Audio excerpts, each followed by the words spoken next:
Et bonjour les amis. Alors pour cet épisode, j'ai descendu les ruches de par chez moi en montagne pour les descendre sur la côte comme chaque année. Voilà. Donc j'en ai descendu quelques-unes. Alors je me rapproche parce que j'ai pas de micro. J'en ai descendu quelques-unes, sachant que j'en laisse quand même chez moi dans les Hautes-Alpes. Voilà. J'en ai descendu donc sur la côte. J'ai débroussaillé, j'ai coupé les grandes tiges de jeunes arbres, etc. pour laisser place donc aux abeilles, mais évidemment, j'ai pas passé de débroussaillage, sachant qu'il y a de la fausse roquette par terre. Et donc tout ça, ça fait du nectar, ça fait du pollen, ça fait la joie des abeilles et de l'apiculteur. Voilà, bon. Donc, je suis... Alors, comment j'ai organisé mon voyage, que je vous explique. J'ai chargé les ruches hier vers 16 heures parce que 16 heures, elles étaient déjà bien rentrées dues à la fraîcheur. D'accord. Et je les ai donc amenées chez moi à 3 km. Et je suis parti ce matin, il était 6h30. Voilà, 6h30 un peu passé. Et je suis arrivé là, il était 9h30 et j'ai déchargé mes ruches assez rapidement, sachant que moi je transhume ruches fermées. Donc voilà. Donc elles sont toutes en pleine santé, il n'y a pas eu d'étouffement, il n'y a pas eu de grappes effondrées pendant la nuit parce que bon, elles étaient chez moi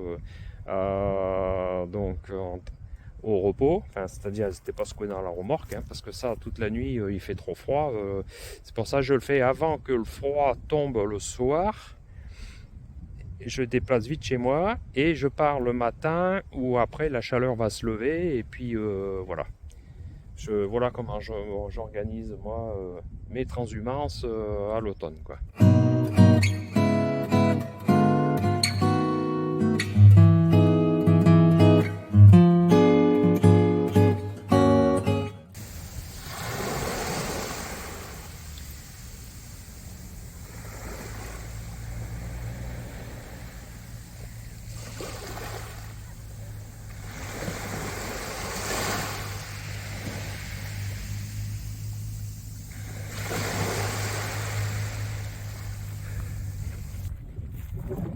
Les cailloux donc sur la toiture, parce que c'est une région qui souffle quand même pas mal, même si c'est un peu à l'abri.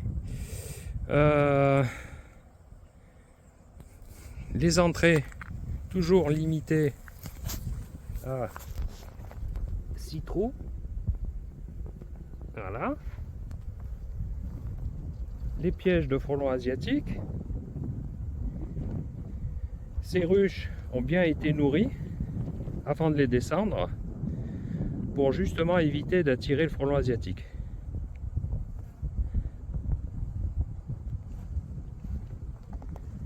Sachant qu'il va pas tarder à arriver, je pense, comme chaque année. Il est quelle heure là? Il est 10h30.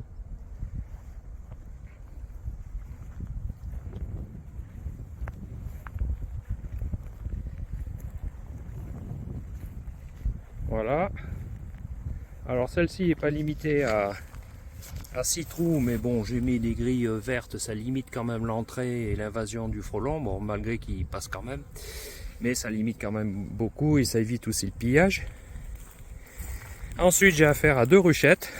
Comme vous savez, j'aime pas beaucoup ça, faire hiverner les colonies sur des ruchettes. Mais bon, c'était plus simple dans le transport, ça me prenait moins de place. Et je les transférerai enfin en ruche vers février, quelque chose comme ça, quoi. Voilà.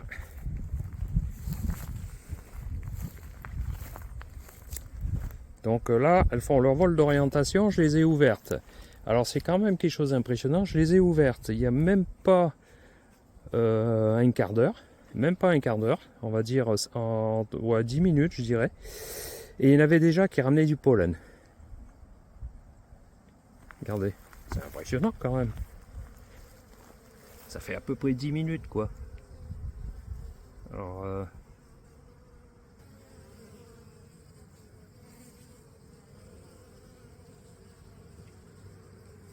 regardez. Ça fait même pas 10 minutes que je les ai ouvertes, elles ramènent déjà du pollen. Un truc de fou ça. Il est 10h30 du matin.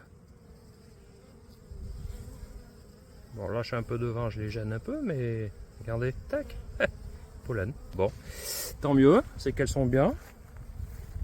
Bon, celle-là, elle ne sort pas beaucoup, mais bon, de toute façon, je les ai toutes sélectionnées. Alors, comment j'ai organisé?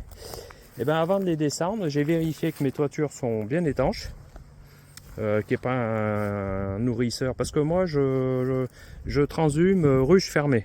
Voilà. Bon, il y en a qui transhument ruche ouverte. Bon, chacun fait comme il veut. Moi, c'est plutôt ruche fermée. Parce que je suis quand même arrivé à 9h du matin. Si elles étaient ouvertes, il aurait fallu que j'arrive beaucoup plus tôt ou dans la nuit. Voilà. C'est pour éviter simplement ça. Donc, mais je suis pas arrivé trop tard non plus pour pas qu'il y ait trop de chaleur et tout, pour pas qu'elles échauffent non plus. Bon, bref, c'est un bon milieu qu'il faut trouver. Alors, comment je prépare ça? Ben, en fait, la veille, je sélectionne les colonies que je descends, donc sur la côte. Et ces colonies-là, il faut qu'elles soient bien peuplées, évidemment. Hein. Si c'est une ruche qui tend vers la fin, c'est pas la peine de la descendre. Des colonies en bonne santé. Ce sont celles qui m'ont fait du miel de montagne cette année là. Et puis je regarde surtout aussi, alors comme je les transhume ruche fermée, il faut pas qu'il y ait des fuites d'abeilles, sinon il n'y a pas d'intérêt quoi. Donc on peut voir que certaines ne sont pas forcément étanches, alors je leur ai mis un scotch, même si c'est pas très bio quoi, évidemment. Voilà, on voit un peu le scotch qui dépasse de la toiture, quoi. Mais ça évite aux abeilles de sortir pendant le voyage, quoi. Voilà. Donc j'ai regardé un peu tout ça. J'ai regardé que les fermetures de ruches soient bien étanches aussi. Étanches, quand je dis étanches, c'est étanche aux abeilles, pas étanche à l'eau. Hein. Ça va de soi. Donc voilà. Donc ça, c'est un essaim qui est sur. Alors je mets un bout de scotch pour les repérer. Qui est sur P6, hein, c'est-à-dire sur 6 cadres. Ça, c'est un essaim qui est en ruchette, comme je vous ai parlé. Celui-ci aussi. Je les ai regroupés tous du même côté pour éviter le pillage, évidemment, en réduisant aussi l'entrée, aussi pour le frelon et pour le pillage. Et celle-ci, elle est sur 7 cadres, voilà. Qui a du scotch aussi d'étanchéité d'ailleurs, tiens. Voilà. Donc j'ai choisi des colonies d'exploitation à descendre et j'ai les fortes qui me serviront à faire des essaims et puis des bons mâles pour la fécondation quand je ferai les essaims au mois de mars. Et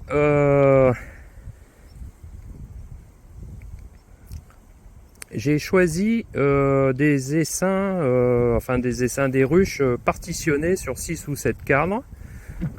Qui sont moins fortes et pour les aider à mieux passer l'hiver, sachant que ça passe quand même très bien l'hiver en montagne. Hein. Voilà, mais bon, pour un peu plus de précaution, voilà ma façon de faire, quoi.